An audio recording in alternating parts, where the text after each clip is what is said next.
जिसके बाद हमें दिखाया जाता है कि फाहुआ वापस आ चुका होता है और आकर गॉडफादर से इन सारी चीज़ों के बारे में बता चुका होता है कि असल में उसके साथ क्या सिचुएशन घट रही है। ये सुनने के बाद वो काफ़ी ज़्यादा परेशान भी थे और कह रहे होते हैं तो फिर इसका मतलब तो ये हुआ कि यहाँ पर उसने तुम्हें कनेक्ट कर दिया है आपस में, तो फिर ये तो एक कर्स जैसा ही हो गया। और फिर बताते हैं कि जो ब्लू डोमेन के लोग हैं उनका और हमारा सिस्टम काफ़ी ज़्यादा अलग है हर एक तरीके से।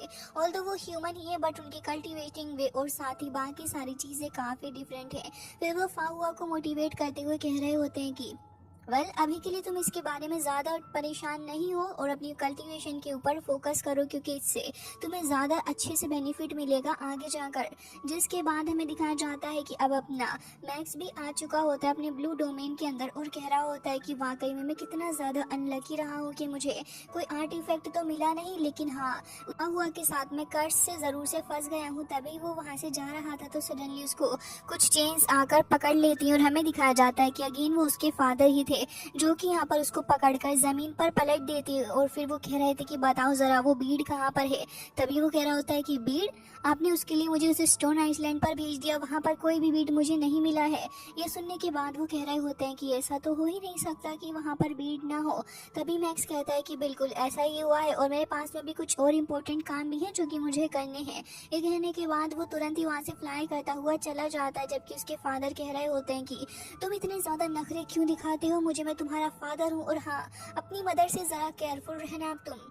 जिसके साथ ही अब हमें दिखाया जाता है कि मैक्स अपने एल्डर ग्रैंडफादर के पास आ चुका होता है और हो सकता है कि शायद ग्रैंडफादर के पास में इस कर्ज से मुक्त होने का कुछ ना कुछ उपाय ज़रूर से ही हो।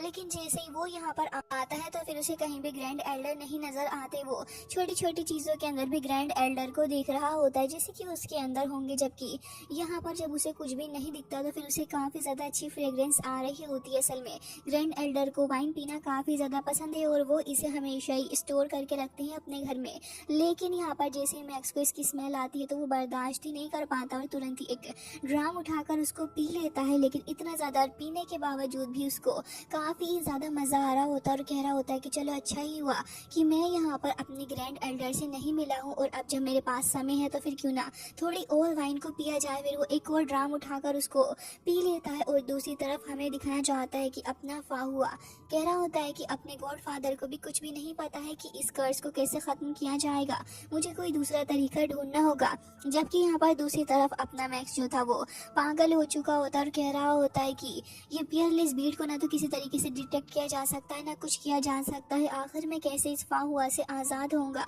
मुझे ग्रैंड एल्डर की हेल्प जल्द से जल्द लेनी होगी क्योंकि मैं इस पागल फाहुआ के साथ और ज़्यादा कनेक्ट होकर नहीं रह सकता। जबकि फाहुआ कह रहा होता है कि हाँ बिल्कुल तुम ऐसा कर सकते हो। वैसे यहाँ पर मैक्स पूछने लग जाता है कि क्या तुम मुझे बताओगे कि तुम हमेशा ही पोकर फेस क्यों बना कर रखते हो, कुछ ढंग का इंसानों वाला फेस भी बना लिया करो। और फिर कह रहा होता है कि मैं कुछ ना कुछ तरीका ढूंढूंगा जिससे कि कर्ज खत्म हो जाएगा। लेकिन फाहुआ कह रहा होता है कि हाँ ठीक है ऐसा कर लेना तुम। जिसके बाद वो वहाँ से जाते हुए कह रहा होता है कि ना तो गॉड फादर को कुछ भी समझ में आ रहा है और ना ही मुझे। फाहुआ के लिए काफ़ी ज़्यादा बड़ी हेडेक थी क्योंकि अब वो यहाँ पर किसी भी तरीके से कनेक्ट नहीं रहना चाह रहा होता। जबकि दूसरी तरफ हमें एक छोटा बच्चा दिखाया जाता है जो कि फाहुआ को देखकर काफ़ी ज़्यादा खुश होने लग जाता है और फाहुआ को अपनी तरफ बुलाता है।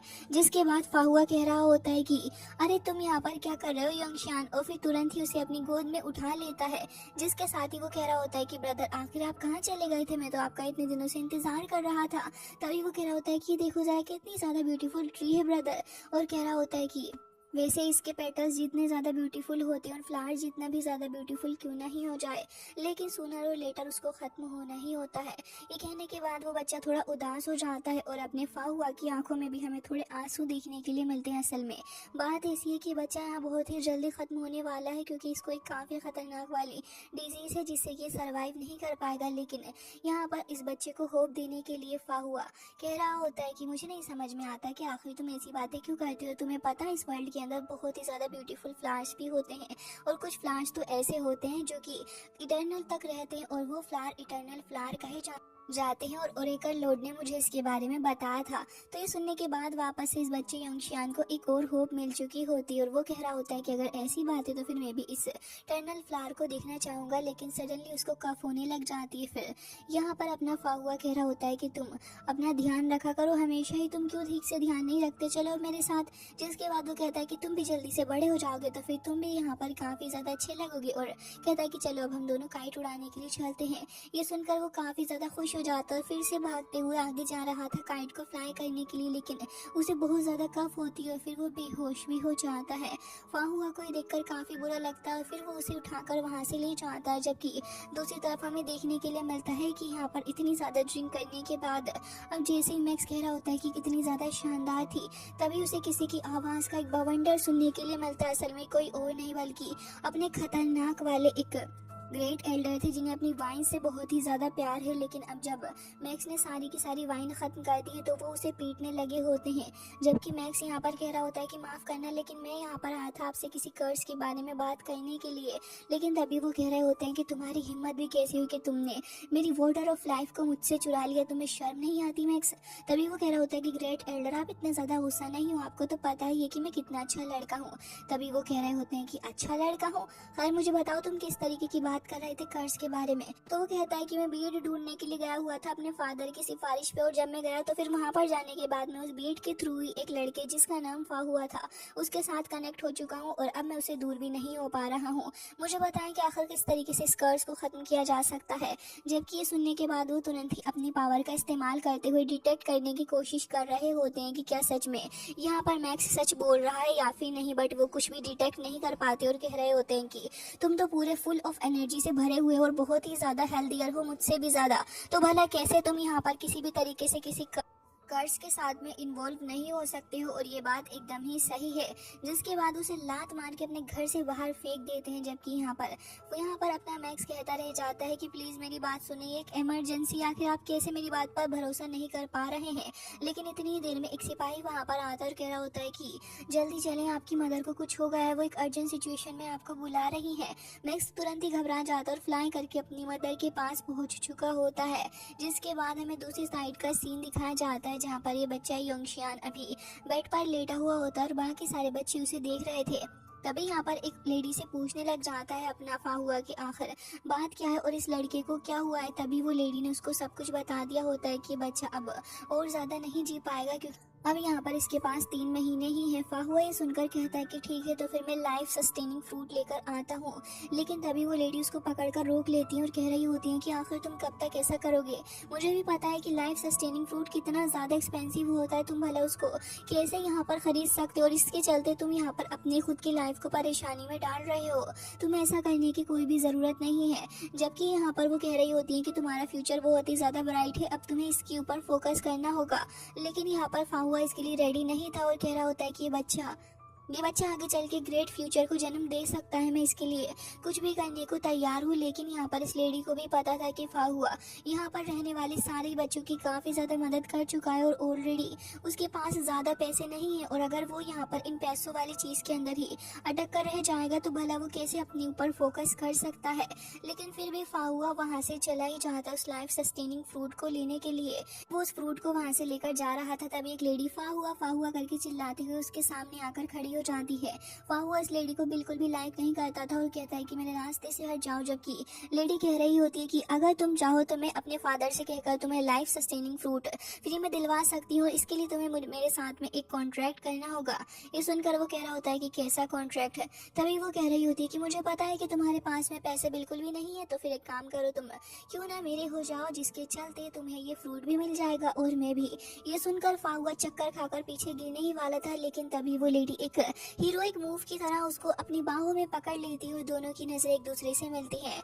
बट फाहुआ तुरंत ही अपना फ्रूट लेकर वहाँ से चलता बनता है।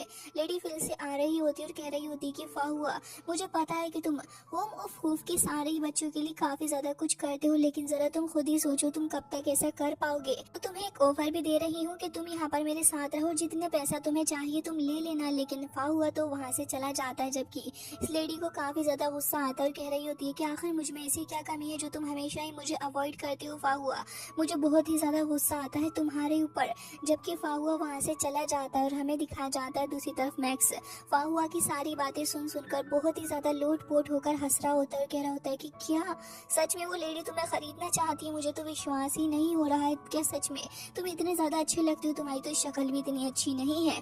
और कह रहा होता है कि खैर जो सुनने वाली बात थी वो तो मैंने सुन ही ली। लेकिन इतनी देर में हमें दिखाया जाता है से कुछ बंदे वहाँ पर आए थे और कह रहे होते हैं कि मास्टर फायून आपको बुला रहे हैं। जबकि दूसरी तरफ दिखाया जाता है कि मैक्स की मदर जो थी वो यहाँ पर कह रही होती है कि मैक्स मेरे प्यारे बेटे, अब तुम बड़े हो चुके हो, देखो मैंने कितनी सारी ब्यूटीफुल लड़की को यहाँ पर बुलाया हुआ है। और फिर कह रही होती है कि चलो जल्दी यहाँ पर आओ। अब मैक्स अपनी मदर को देखते हुए कह रहा होता है कि इसका मतलब आपने मुझसे झूठ बोला कि आप एक सीरियस सिचुएशन में हैं। तभी वो कह रही होती है कि हाँ बिल्कुल, तुम उस पियरलेस बीड के बारे में भूल जाओ, सबसे ज़्यादा इंपॉर्टेंट जो मेरी बात है वो सुनो। वो कह रही होती है कि देखो कितनी सारी लड़कियां मैंने यहाँ पर रखी हुई हैं, इन सभी का पोर्ट्रेट देखो और मुझे बताओ कि आखिर तुम्हें कौन सी पसंद है। तभी यहाँ पर फाहुआ किसी को इनोसेंट कहता है, किसी को क्यूट कहता है, किसी को कुछ और कह रहा होता है कि मुझे नहीं लगता कि लड़की मेरे टाइप की है। जिसके बाद उसे एक बहुत ही ज़्यादा अजीब सी लेडी भी दिखती है और उसे देखकर वो कह रहा होता है कि मदर इसको यहाँ रखने की क्या ज़रूरत थी।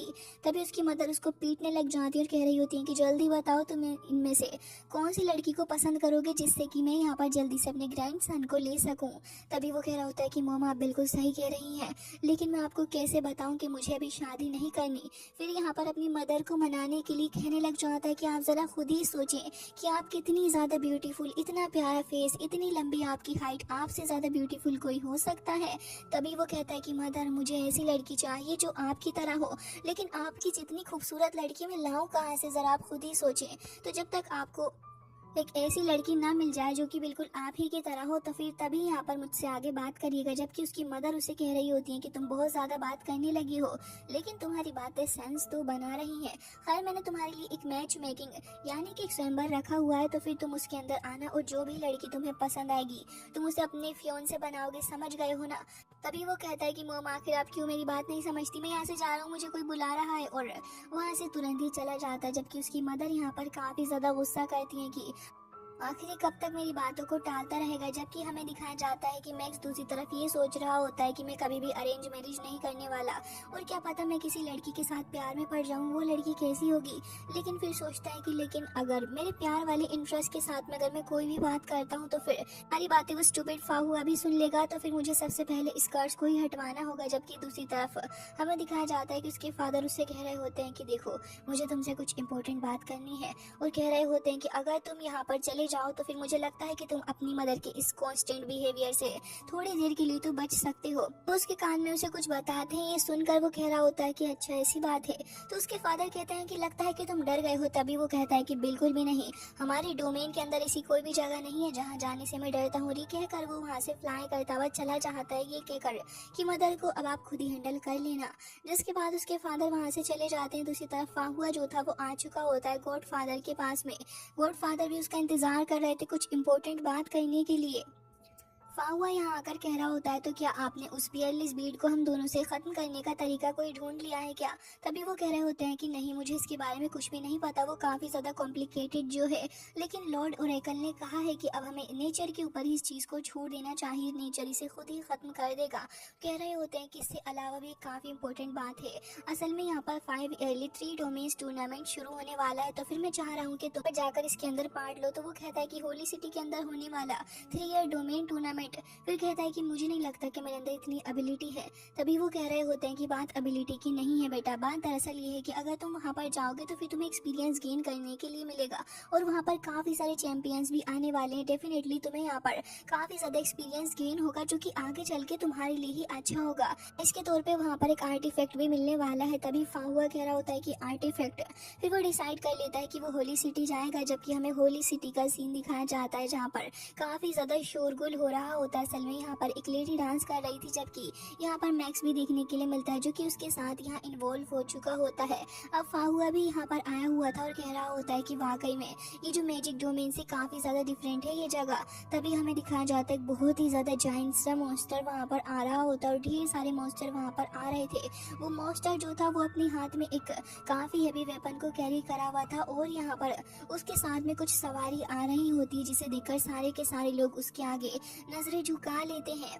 फाहुआ भी यहाँ पर इसी चीज़ को देख रहा होता है कि ये बंदा काफ़ी ज़्यादा खतरनाक होगा और कह रहा होता है कि इसे लीड ही इतना ज़्यादा खतरनाक बंदा कर रहा है, जबकि एक ओल्ड मैन कहता है कि जल्दी से नीचे बैठ जाओ और अपनी आंखों को नीचे कर लो।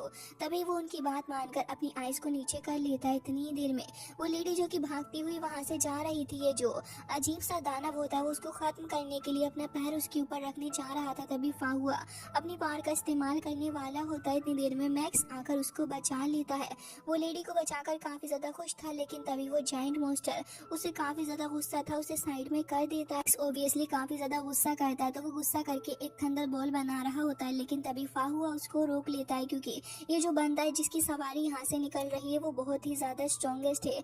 जिसके बाद यहाँ पर मैक्स चांटा लगा देता है अपने फाहुआ को और साथ ही अपना मास्क हटाकर दिखाता है। तो फिर दोनों ही एक दूसरे को देखकर काफ़ी ज़्यादा हैरान थे। साथ ही यहाँ पर दोनों एक दूसरे को कह रहे होते हैं, तो फिर तुम होली सिटी में क्या कर रहे हो। और साथ ही यहाँ पर दोनों समझ चुके होते हैं कि दोनों का यहाँ पर आने का रीज़न सेम ही है। जबकि यहाँ पर फाहुआ कह रहा होता है कि तुम्हें उस आदमी के सामने से बिहेव नहीं करना चाहिए, हमारी सिचुएशन और ख़राब हो सकती थी। जबकि मैक्स कह रहा होता है कि बस भी करो तुम, यहाँ पर मैं उसे फेस कर लेता। जबकि फाहुआ उससे नाराज़ होकर वहाँ से चला जाता है। दोनों ही अपने अपने रास्तों को बदल लेते हैं। फिर हमें होली सिटी का रजिस्ट्रेशन ऑफिस दिखाया जाता है और यहाँ पर काफ़ी सारे लोग आए हुए होते हैं इस टूर्नामेंट के अंदर। सभी को यहाँ पर इस रूल के बारे में बताया जाता है कि आखिर टूर्नामेंट के अंदर किस तरीके के रूल होंगे, और साथ ही यहाँ पर प्राइस के बारे में भी बताया जाता है, जिससे कि यहाँ पर सारे ही लोग प्राइस को देखकर कह रहे होते हैं कि यहाँ पर स्पिरिट रिलीजिंग सील शायद प्राइस के तौर पर मिल सकती है और काफ़ी सारे ट्रीजर्स भी यहाँ पर मिलेंगे। और हमें दिखाया जाता है कि एक ट्रीजर इसमें ऐसा था जो कि किसी भी तरीके के कर्स या फिर सील को ख़त्म कर सकता था। ये सुनने के बाद तो यहाँ पर मैक्स एकदम से ही पागल होकर आ जाता है और कह रहा होता है कि वाह, ये प्राइस तो मुझे हासिल करना ही होगा। जबकि दोनों एक दूसरे को गुस्से से देखने लग जाते हैं और हमें दिखाया जाता है कि अब फाहुआ यहाँ पर कुछ तो पीटने वाला होता है मैक्स को, जबकि मैक्स एकदम से ही अपने गार्ड खड़े कर लेता है। जबकि वो कह रहा होता है कि मुझे तुमसे कुछ भी लेना देना नहीं है। जबकि मैक्स कहता है कि मैं यहाँ पर आया हूँ और मैं ही इस कंपटीशन को जीतूंगा। तो फाहुआ कह रहा होता है कि बच्चे हो तुम। दोनों ही यहाँ पर इस स्पिरिट रिलीजिंग सील के बारे में बात करने लग जाते हैं, जो कि सारे कर्ज को खत्म कर देती है। तो फिर ये सुनकर मैक्स कहता है कि बहुत ही ज़्यादा अच्छी है। तभी हमें दिखाया जाता है कि अब फाहुआ कह रहा होता है कि तुमने एक चीज़ तो देखी नहीं। असल में बात ऐसी थी कि यहाँ पर इस कंपटीशन के अंदर सभी लोगों को पेयर्स के अंदर पार्ट लेना था, और ये देखकर मैक्स बहुत ही ज़्यादा चिढ़ जाता है कि अब तो उसे यहाँ पर फाहुआ के हाथ पैर जोड़ने पड़ेंगे। पहले तो वो गुस्सा था, लेकिन अब कह रहा होता है कि डियर मास्टर फाहुआ, तुम कितने ज़्यादा अच्छे हो, बहुत ही ज़्यादा प्यारे। तो ये सुनने के बाद फाहुआ एकदम से थोड़ा शांत हो जाता है। फिर कह रहा होता है कि देखो, तुम्हें भी यहाँ पर ये कर्ज खत्म करना है और मुझे भी, तो फिर क्यों ना हम लोग साथ में काम कर लें। और वैसे भी ज़रा तुम खुद ही सोचो, अगर हमारी शादी हो गई और ये कर्ज ऐसे ही रहा तो कितनी ज़्यादा गलत बात होगी, इसलिए कह रहा हूँ कि मेरी बात मान लो। फिर फाहुआ भी उसकी फालतू बातें सुनकर यहाँ पर रेडी हो जाता है। फिर दोनों में ऐसी थोड़ी बहुत फाइटिंग चलती है, जैसे कि हमेशा इन दोनों के बीच में चलती रहती है।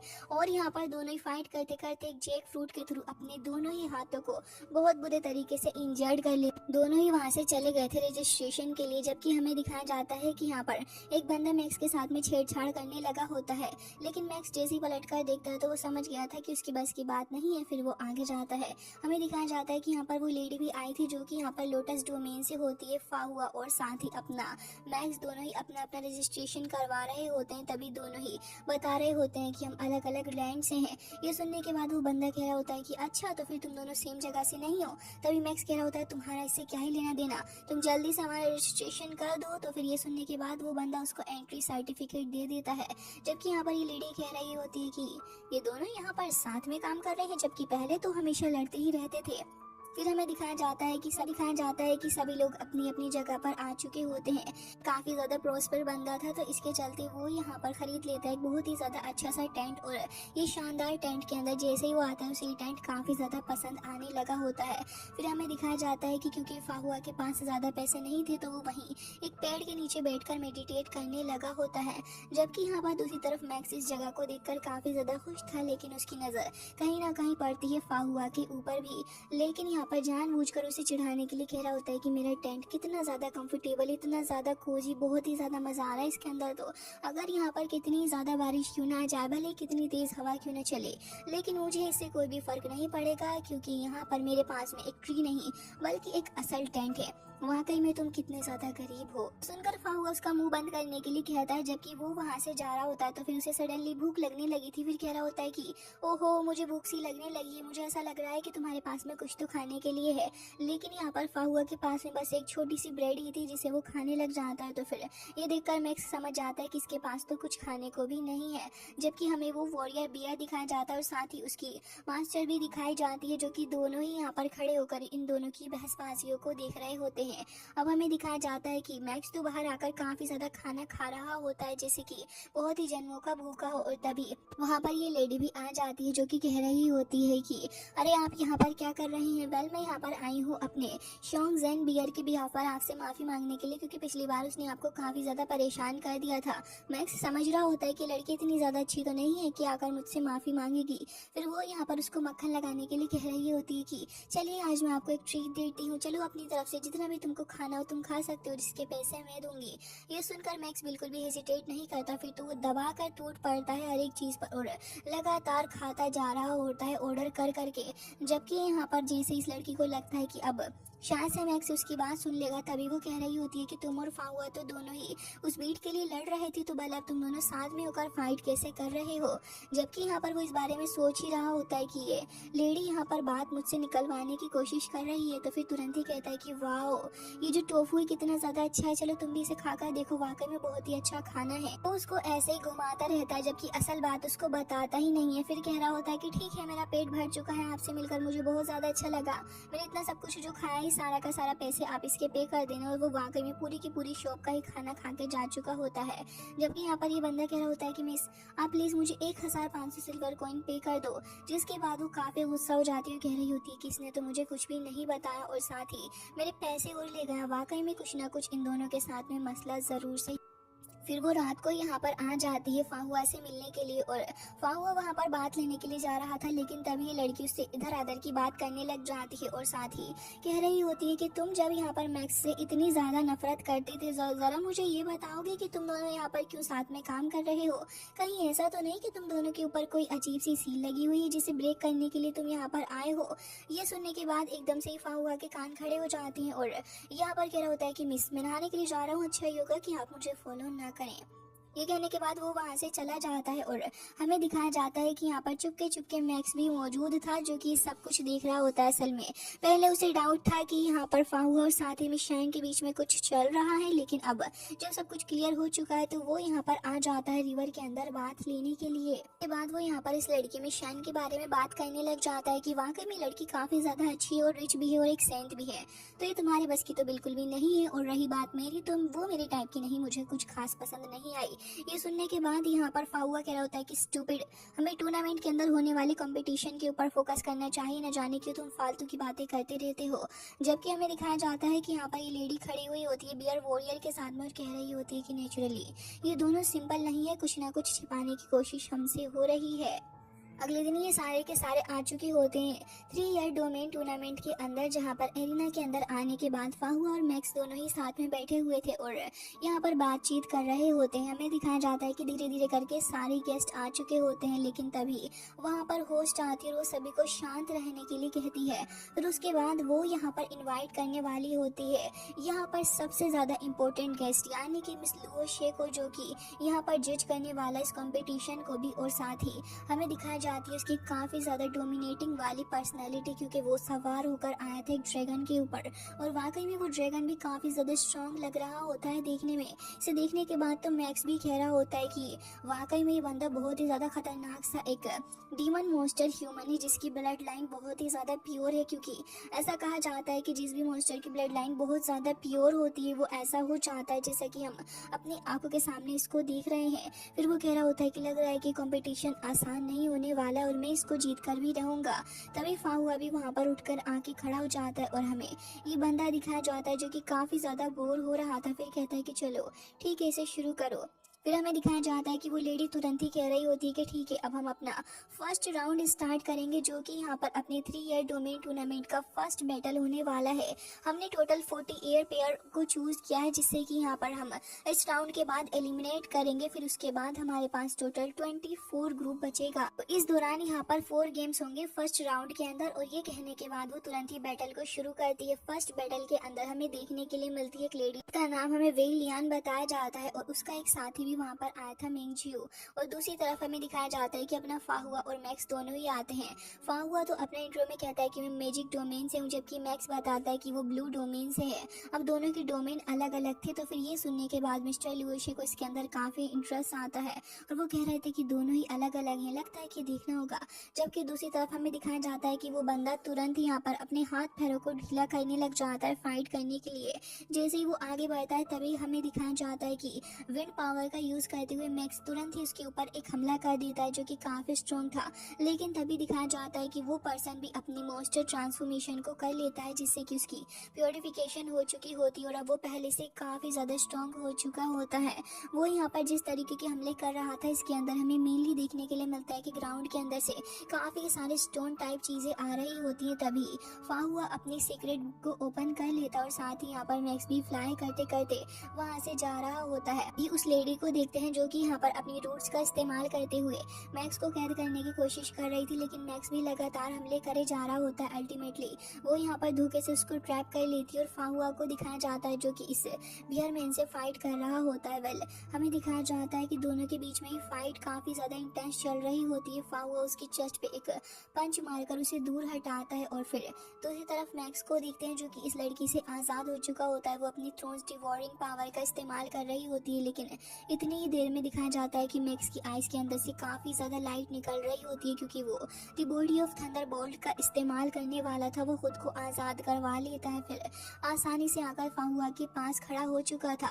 एक तरफ वो दोनों ही पर्सन देखने के लिए मिलते हैं जो कि अब तुरंत ही हार मान चुके होते हैं, जबकि दूसरी तरफ यहाँ पर फाहुआ और मैक्स काफी ज्यादा पावरफुल थी इन दोनों के ही सामने, जिसके चलते यहाँ पर ये बैटल ऑलमोस्ट खत्म होने ही वाला था। क्योंकि जैसे ही वो दोनों आगे बढ़कर हमला करते हैं, इस बार यहाँ पर इन दोनों के हमले भी काफी ज्यादा खतरनाक थे, और चारों ही तरफ से ये लोग अपनी अपनी रूट को फैला रहे होते हैं। जबकि ये देखने के बाद ये बियर वॉरियर कह रहा होता है कि बहुत ही बढ़िया, इनको खत्म करना ही होगा, जबकि उसके साथ ही कह रही होती है कि इतना आसान नहीं है। अब जैसे ही मैक्स देखता है कि सिचुएशन काफी ज्यादा खराब हो चुकी है, तो वो तुरंत ही अपनी विंड पावर का इस्तेमाल कर लेता है। जबकि इन लोगों ने फाहुआ को कैद करके रखा हुआ था। फाहुआ अपने आप को आजाद करवाने की पूरी कोशिश करता है, लेकिन तभी वो लेडी आ जाती है और अपनी पावर का और ज्यादा इस्तेमाल करती हुई ढेर सारी रूट्स के थ्रू उसको चारों ही डायरेक्शन से जकड़ लेती है। मैक्स यहाँ फाइट कर रहा होता है इस बंदे से, लेकिन तभी देखता है कि फाहुआ को तो इन्होंने काफी बुरे तरीके से कैद कर लिया, और अब वो लड़की भी यहाँ पर अटैक करने जा रही होती है। और इतनी ही देर में यहाँ पर ये बंदा भी अपनी स्काई चेंजिंग पावर का इस्तेमाल करता है, जिससे कि वेदर चेंज होने लगा होता है कि स्काई से मिटियोर हमें देखने के लिए मिलता है, जो कि बहुत ही ज्यादा ह्यूज था।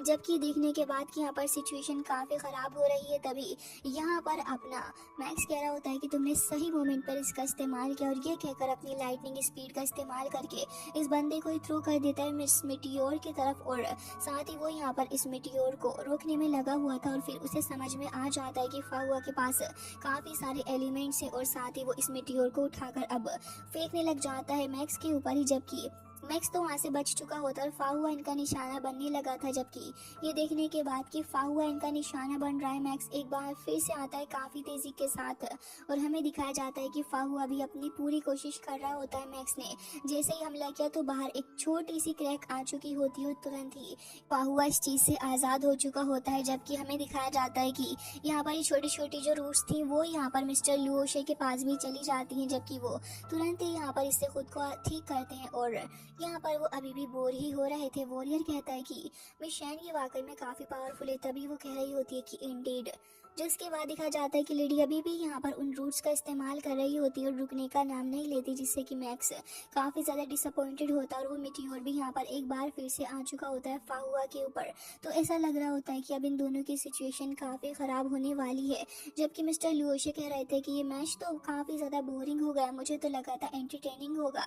जबकि दिखाया जाता है कि यहाँ पर फाहुआ तुरंत ही अपने पियरलेस बीट की पावर के बारे में सोचने लग जाता है, क्योंकि अब इन दोनों का बचना इम्पॉसिबल सा हो रहा था, दूसरी तरफ मैक्स अपना एनिमो स्लैश करता है बट उसकी एलिमेंट पावर भी डिसअपियर हो जाती है और उसके बाद ये बंदा उसके ऊपर हमला करने जा ही रहा था, लेकिन तभी इनके फॉरवर्ड के ऊपर वो सिंबल एक्टिवेट हो जाता है और हमें दिखाया जाता है कि यहाँ पर जैसे ही वो हमला करता है तभी मैक्स तो वहां से बच चुका था, लेकिन वो मिटियोर जाकर धस चुका होता है एरिना के अंदर। सभी लोग इसको देख रहे थे, जबकि यहाँ पर लुओशी समझ चुका होता है कि अब ये मैच खत्म हो चुका, लेकिन उसके तुरंत बाद ही हमें वो फॉर्मेशन देखने के लिए मिलती है जिसे बनाने में यहाँ पर कामयाब हो चुका होता है फाहुआ, और फाहुआ तुरंत ही यहाँ पर इस बंदी के ऊपर भी हमला करके उसे पीछे गिरा देता है, जिससे कि यहाँ पर इस लड़की को काफी ज्यादा गुस्सा आता है और वो उसके ऊपर हमला कर देती है। बट इतनी ही देर में यहाँ पर अपना फाहुआ भी अपनी सील ऑफ द वर्ल्ड नाम की फॉर्मेशन का यूज करते हुए तुरंत ही यहाँ पर इस लेडी को कैद करने लगा होता है। और अब अपने साथी को खराब हालत में देखकर मैंगजू जैसे ही आता है तभी मैक्स कह रहा होता है कि बस बस भाई साहब अब मेरी बारी है, और ये कहकर वो काफी सारे फायर अटैक कंटिन्यूसली करने लग जाता है। फिर ये लोग अपने peerless beat divide into two and to share one life नाम के इस मंत्र को चैंट करते हैं, जिससे कि यहाँ पर दोनों के दोनों ही यहाँ पर हावी हो चुके होते हैं। इन दोनों ही कंटेस्टेंट के ऊपर लगातार फायर अटैक्स करते जा रहे होते हैं और तभी फायर एलिमेंट का इस्तेमाल कर बहुत ही ज्यादा ह्यूज बॉल से अटैक कर देता है, जिससे कि यहाँ पर अब ये बंदा ऑलमोस्ट खत्म होने ही वाला था, लेकिन तभी वहाँ पर होस्ट आ जाती है और इस हमले को खत्म करके डिक्लेयर करती है कि इस राउंड के विनर डेफिनेटली यहाँ पर मैक्स और साथ ही फाहुआ दोनों ही है, और यहाँ पर दोनों ही कंटेस्टेंट अपनी हार को मानते हैं। जिसके बाद यहाँ पर ये दोनों बहुत ही ज्यादा खुश हो रहे थे। फाहुआ तो वहाँ से चला जाता है बट दिखाया जाता है कि मैक्स यहाँ पर काफी ज्यादा खुश था, जबकि यहाँ पर ये वॉरियर भी कह रहा होता है कि बहुत ही ज्यादा अच्छा गेम था मिशन, आपका इसके बारे में क्या कहना है। जबकि दूसरी तरफ मिस्टर लुओशे देखते हैं जो कि कह रहे होते हैं कि ये तो काफी इंटरेस्टिंग रहा। फिर वो उठकर खड़े हो जाते हैं और कह रहे होते हैं कि लग रहा है कि इन ह्यूमंस के ऊपर अभी और ज्यादा अटेंशन पे करने की जरूरत है। अब मैच खत्म होने के बाद ये लोग एक बार फिर से आ चुके होते हैं फॉरेस्ट के अंदर, लेकिन तभी मैक्स लड़ रहा होता है और कह रहा था कि तुमने मेरे बिना परमिशन के मेरी पावर का इस्तेमाल किया है, बहुत ही ज्यादा गलत बात है। ये सुनने के बाद फाहुआ कह रहा होता है कि पहले तो अपनी बकवास बंद करो, दूसरी बात ये कि हमें अपनी पावर का इस्तेमाल सही से करना सीखना होगा, क्योंकि ये मैच हमारे लिए आसान रहा है लेकिन आने वाले मैच आसान नहीं होंगे, समझे तुम। ये सुनकर वो कह रहा होता है कि लग रहा है कि अब मुझे तुम्हारे साथ कोऑपरेशन को इनहेंस करना ही होगा, क्योंकि मैं हारना तो बिल्कुल भी नहीं चाहता और मुझे इस कर्ज को भी खत्म करना है। फिर कह रहा होता है कि चलो तो फिर अब सबसे पहले हम एक दूसरे की स्किल्स के बारे में जान लेना चाहिए, जबकि फाहुआ कह रहा होता है कि हाँ तुम भी बिल्कुल सही कह रहे हो। जिसके बाद हमें दिखाया जाता है कि दोनों ही यहाँ पर अपनी अपनी स्किल का परफॉर्म कर रहे होते हैं और एक दूसरे के साथ बेहतर कोऑर्डिनेशन बनाते हुए फाइट करने की कोशिश कर रहे थे। हमें दिखाया जाता है कि यहाँ पर एक फेक बंदा बनाकर खड़ा कर दिया होता है मैक्स ने एज अ एनिमी, और हमें दिखाया जाता है कि उसके ऊपर एक ड्राइंग लगा रखी होती है फाहुआ की गंदे से फेस की। फिर दोनों ही यहाँ पर आगे बढ़ के गुस्से से हमला करने लगे होते हैं, जबकि फाहुआ यहाँ पर और साथ ही मैक्स इन अंडरस्टैंडिंग के साथ में अब जब परफॉर्म कर रहे होते हैं तो ये अपने एनिमी को खत्म करने में कामयाब रहते हैं। फिर हमें दिखाया जाता है कि ऐसे ही यहाँ पर ये बैटल तो खत्म हो जाती है, लेकिन तभी हमें दिखाया जाता है कि यहाँ पर फाहुआ काफी ज्यादा गुस्सा हो रहा होता है, क्योंकि वो कह रहा होता है कि तुमने क्या करा है। तभी मैक्स कहता है कि क्या कह रहे हो तुम, तो वो कहता है कि ये क्या किया है तुमने, गंदी सी ड्राइंग। तभी वो कह रहा होता है कि अरे पागल, ये मैंने खुद बनाया था जिससे कि हमें खतरनाक सा फेस देखने को मिले, तभी तो बैटल के दौरान फाइट करने में मजा आएगा। जबकि दिखाया जाता है कि ये सुनने के बाद कि वो इतना ज्यादा बुरा दिख रहा है तो फिर तुरंत ही फाहुआ अपनी सील ऑफ द वर्ल्ड नाम की टेक्निक के अंदर मैक्स को कैद कर लेता और कह रहा होता है कि आगे से तुम यहाँ मेरे साथ थोड़े ढंग से बिहेव कर लेना। और अब ड्राइंग को देखने के बाद वो दोनों रात तक फाइट कर रहे होते हैं, जबकि ये बियर मैन दिखाया जाता है जो कि कह रहा होता है कि मुझे समझ नहीं आ रहा कि आखिर ये दोनों ऐसा क्या कर रहे हैं जिससे कि इन दोनों की आपस में इतनी ज़्यादा अच्छी बॉन्डिंग बन रही है। साथ ही मुझे अपने सीक्रेट डोमेन के लिए काफ़ी अच्छे से फाइट करनी होगी। वो यहाँ से जासूसी करके चला जाता है, जबकि अब अगले दिन हमें देखने के लिए मिलता है कि अपने डिवाइन स्टेचू को प्रैक्टिस करते हुए फाहुआ कह रहा होता है कि आज हमारे इस बैटल का सेकंड राउंड होने वाला है, क्योंकि 5 दिन तो ऐसे ही बीत चुके हैं, लेकिन मुझे नहीं पता कि किस तरीके के ओपोनेंट को हम लोग फेस करने वाले हैं। हमें बहुत ज़्यादा केयरफुल रहना होगा। जबकि दूसरी तरफ मैक्स तो यहाँ पर लगा हुआ होता है अपने प्यारे प्यारे खानों के सपने में, जबकि फाहुआ कह रहा होता है कि उठ जाओ, उठकर कुछ काम कर लो। तभी वो कहता है कि नहीं भाई, बिल्कुल भी नहीं, मुझे तो सोना है, तुम यहाँ से चले जाओ। तो गुस्से से फाहुआ वहाँ से चला जाता है उसको बोरिंग बुलाते हुए। और अब हमें आ जाता है कि आखिर फर्स्ट राउंड के अंदर किसने सबसे ज़्यादा अच्छा स्कोर किया है। तो इसमें सीक्रेट डोमेन, फिर उसके बाद मैजिक डोमेन, फिर वापस से मैजिक डोमेन और एक बार फिर से यहाँ पर मैजिक डोमेन ही था। ये देखने के बाद तो यहाँ पर फाहुआ काफ़ी ज़्यादा हैरान था। वो इस लिस्ट को देखता है तो इसमें टॉप पे सबसे ज़्यादा ऊपर जो थे वो ब्लू डोमेन के लोग ही होते हैं। जैसे ही यहाँ पर मैक्स आता है तो फिर वो तो इसे देखकर बहुत ही ज़्यादा खुश था और कह रहा होता है कि देख लो जो टॉप है वो यहाँ पर मेरे ब्लू डोमेन से ही है। देखा तुमने कि हमारा ब्लू डोमेन कितना ज़्यादा अच्छा तुम्हारे मैजिक डोमेन से तो बहुत ज़्यादा बेहतर है। जबकि फाहुआ कुछ भी नहीं कहता और कह रहा होता है कि हाँ मुझे पता है कि यहाँ पर तुम्हारी डोमेन सबसे ज़्यादा अच्छा है, लेकिन याद रखना कि हमारा डोमेन टीम वर्क के ऊपर काम करता है, जबकि तुम लोग सिर्फ सिंगल खेलते हो और तुम सिर्फ सोलो स्ट्रेंथ के ऊपर ही बिलीव करते हो। तभी वो कह रहा होता है कि हाँ बस भी करो, तुम हमेशा अपनी तारीफों की पुल मत बांधा करो, समझी तुम। और वैसे भी तुम कितना ही ज़्यादा बहस क्यों ना कर लो, हमारा डोमेन हमेशा आगे ही रहेगा। लेकिन इतनी देर में यहाँ पर मिस शैन आ जाती है जो कि कह रही होती है कि सारे ही डोमेन्स अपनी खुद की फील्ड के अंदर एक्सपर्ट है और सबके पास अलग अलग एबिलिटी है, तो फिर हमें ऐसे में जज नहीं करना चाहिए। उसे देखने के बाद यहाँ पर मैक्स कह रहा होता है कि वे सब काफ़ी ज़्यादा ब्यूटीफुल हैं, लेकिन यहाँ पर वो चली जाती है, उसको भाव नहीं देती हुई क्योंकि उसकी बेइज्जती हो चुकी थी। तो फिर यहाँ पर वो चुपचाप खड़ा हुआ होता है, जबकि यहाँ पर वो कहने लग जाती है कि ठीक है चलो अब फाइट के दौरान ही मिलते हैं। जबकि हमें दिखाया जाता है कि यहाँ पर मैक्स कह रहा होता है कि फाइनल के अंदर हमें बहुत ज़्यादा अच्छा परफॉर्म करना होगा। अब जैसे ये एरिना के अंदर आते हैं तभी यहाँ पर होस्ट कहने लगी होती है कि अब आपको आपके स्ट्रॉन्गेस्ट ओपोनेंट के साथ में फाइट करना होगा क्योंकि ऑलरेडी एलिमिनेशन राउंड हो चुका है। तभी वो कह रही होती है कि ठीक है फर्स्ट राउंड को शुरू करते हैं, जिसके अंदर वो यहाँ पर सबसे पहले मैक्स और साथ ही अपने फाहुआ को भेजने वाली थी। जबकि दूसरी तरफ से हमें पता चलता है कि यहाँ पर आने वाला होता है फेंग तियानलुन और साथ ही फेंग तियानलुओ। असल में ये दोनों कहीं और से नहीं बल्कि ब्लू डोमेन से ही होते हैं, जो कि यहाँ पर अपने मैक्स का ही है। और यहाँ पर मैक्स जैसे इन दोनों का नाम सुनता है तो बहुत ही ज़्यादा डर जाता है। फाहुआ से पूछता है कि आखिर बात क्या है, तुम इतना ज़्यादा क्यों डर रहे हो इन दोनों का नाम सुन के। जबकि वो कह रहा होता है कि मैं डर रहा हूँ क्योंकि तुम्हें नहीं पता कि वो दोनों ही यहाँ पर अपनी अनीमो यानी कि विंड के 6 लेवल पर हैं और मैं सिर्फ 5 पर हूँ। तुम अंदाज़ा लगा सकते हो कि दोनों का ही डबल लेवल, मतलब कि हमसे ज़्यादा पावर हुई उनके पास में। ब्लू डोमेन के जीनियसिस में से एक है और इनसे फाइट करना काफ़ी टफ होगा। जबकि हमें दिखाया जाता है कि एरिना के अंदर आने के बाद ये दोनों ही कह रहे होते हैं कि मैक्स तुम यहाँ पर क्या कर रहे हो, तुम्हें तो हमारे फ्रीडम लैंड को रिप्रेजेंट करना था, तो फिर तुम्हें इस इंडिविजुअल के साथ में आने की क्या ज़रूरत पड़ी जो कि मैजिक डोमेन से है। तभी यहाँ पर दोनों के ऊपर वो पॉइंट कर रहे होते हैं। मैक्स कह रहा होता है कि ये एक लॉन्ग स्टोरी है ब्रदर्स, मैं आपको बाद में बताऊंगा, चलिए पहले मैच शुरू कर लेते हैं। तभी वो कह रहा होता है कि ठीक है चलो हमारे ऊपर ईजी मत रहना। जिसके बाद हमें दिखाया जाता है कि अब ये दोनों ही यहाँ पर फाइट के लिए रेडी थे, जबकि मैक्स कह रहा होता है चलो तो फिर शुरू करते हैं। चारों ही प्लेयर्स अपनी अपनी पावर को एक्टिवेट करते हैं, जबकि यहाँ पर मैक्स कह रहा होता है कि मुझे थोड़े टाइम की ज़रूरत है, तब तक तुम संभाल लेना। तभी यहाँ पर अपना फाहुआ कह रहा होता है तो फिर ठीक है।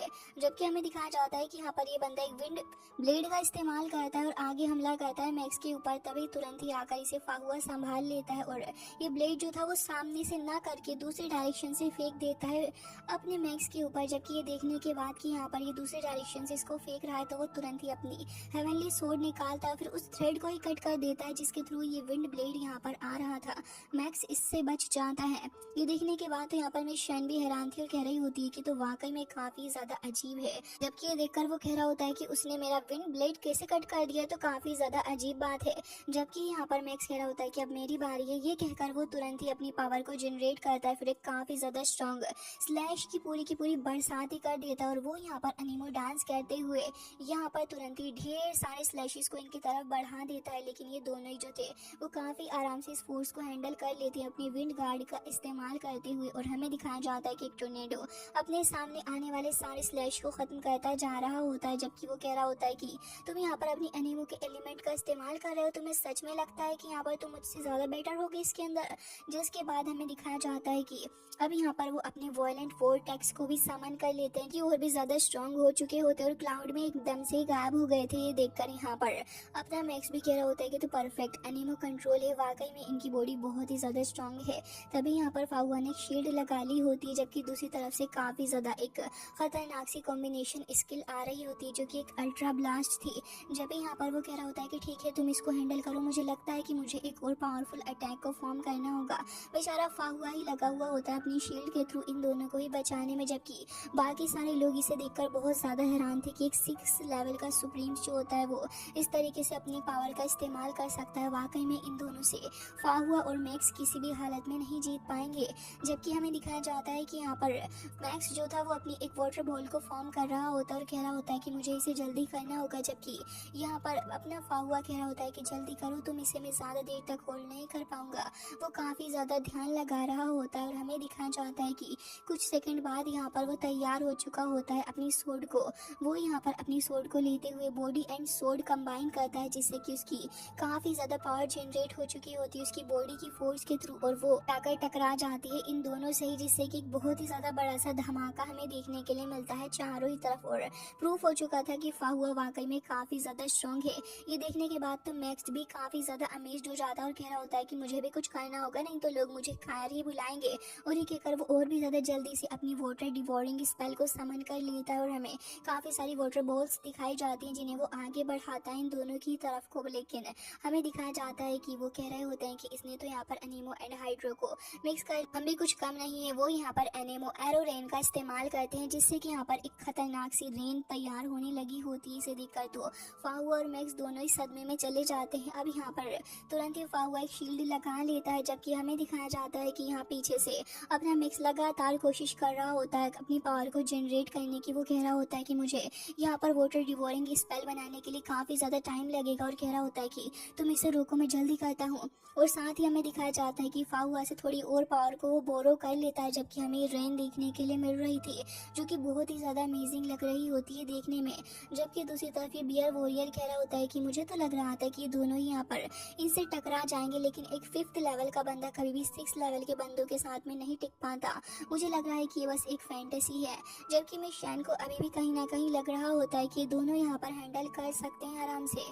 जिसके बाद हमें दिखाया जाता है कि बेचारा मैक्स पूरे तरीके से को बाहर निकालने की कोशिश कर रहा होता है, और अल्टीमेटली हमें दिखाया जाता है कि वो यहाँ पर दो एलिमेंट को कंबाइन करके जैसे ही अटैक करता है तो हमें दिखाया जाता है कि वो वाटर एंड स्काई नाम के एक काफ़ी ज़्यादा खतरनाक अटैक को करते हुए इन दोनों को एक बॉल के अंदर कैद कर लेता है। फिर उसके बाद ये जो छोटे छोटे 2 एलिमेंट वाले बॉल होते हैं तब उसके बाद वो उन्हें बस्ट कर देता है, जिससे कि यहाँ पर इन दोनों की हालत ख़राब हो जाती है। और तभी वो कहता है कि अब तुम्हारी बारी है।